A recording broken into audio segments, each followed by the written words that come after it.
বিভিন্ন কারণে খাবারের রুচি কমে যায়।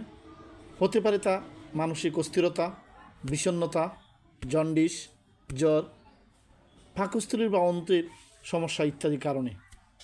খাবারের রুচি ফিরিয়ে আনাটা সুস্থ থাকার জন্য অত্যন্ত জরুরি।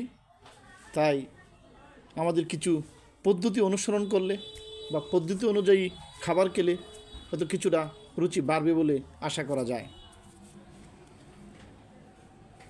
দিনের প্রধান খাবারকে আপনি যদি কয়েকটি ভাগে ভাগ করেন, আমাদের দেশে সাধারণত 3টি প্রধান সময়ে খাবার খেয়ে থাকে। সেটা হচ্ছে সকাল, দুপুর এবং রাত। বেশিরভাগই দুপুরবেলায় বেশি শক্ত খাবার খায় এবং বেশি খাবার খায়, এটা স্বাভাবিক। এই খাবারের পরিমাণ কিছুটা বেশি হয়ে থাকে, যা স্বল্প রুচির ব্যক্তির জন্য গ্রহণ করাটা কষ্টকর হয়ে দাঁড়ায়। তাই দিনের খাবারকে ছোটো ছোটো ভাগে কয়েকটি ভাগে ভাগ করে নিলে আপনার সুবিধা অনুযায়ী সেটা সবচেয়ে ভালো। এবং ভাগ করে এই পদ্ধতিতে খেলে নিজেকে ভারী মনে হবে না, এছাড়াও ক্ষুধা বাড়বে এবং যাদের খাবারে একদমই রুচি নেই তারা নিজেদের পছন্দের সময়ে খাদ্য গ্রহণ করতে পারেন। এই ছিল নাম্বার 1। নাম্বার 2 হচ্ছে পছন্দের খাবারগুলোই দৈনিক খাদ্য তালিকায় আপনি নির্বাচিত করুন। সাধারণত এদের মানুষ খুব একটা পছন্দের না হলে বাসায় যা রান্না হয় তাই খেয়ে নেয়, কিন্তু স্বল্পরুচির ব্যক্তির পক্ষে ব্যাপারটা বেশ কঠিন। তাই দৈনিক খাদ্য তালিকায় আপনার প্রিয় এবং আপনার পছন্দের খাবারগুলো বাছাই করে রাখবেন। নাম্বার 3 হচ্ছে খাবারে যুক্ত করুন কিছু ধনেপাতা, পুদিনা এবং বিভিন্ন মশলা। যদি প্রচুর মশলা খাওয়াটা সম্পূর্ণ নিষেধ, তারপরেও আপনার রুচি বাড়ানোর ক্ষেত্রে অল্প সময়ের জন্য এই পদ্ধতি অবলম্বন করতে হবে। মানুষের রুচি বাড়িয়ে তোলে, তাই খাবার তৈরির সময় এমন মশলা ব্যবহার করুন যাতে সুঘ্রাণ তৈরি হয় এবং স্বাদ বাড়িয়ে তোলে।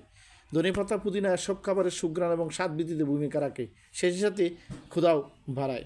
নাম্বার 4 যদি হয় আঁশযুক্ত খাবার গ্রহণ করুন। যদিও আঁশযুক্ত খাবার খাওয়া আমাদের প্রয়োজন, তবু যাদের রুচি কম তাদের জন্য কিছুদিন অন্তত আঁশযুক্ত খাবার বন্ধ রাখা যেতে পারে। আঁশযুক্ত খাবারে হজম হতে কিছুটা বেশি সময় লাগে, যা আমাদের ক্ষুধাবোধকে দমিয়ে রাখে।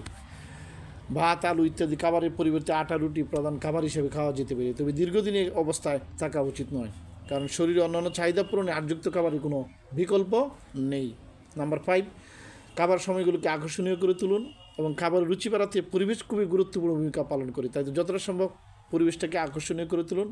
খাবার সময়টা জ্বালিয়ে নিতে পারেন মোমবাতি, টিভিতে দেখতে পারেন প্রিয় অনুষ্ঠান, যা আপনার রুচি বাড়িয়ে তুলবে।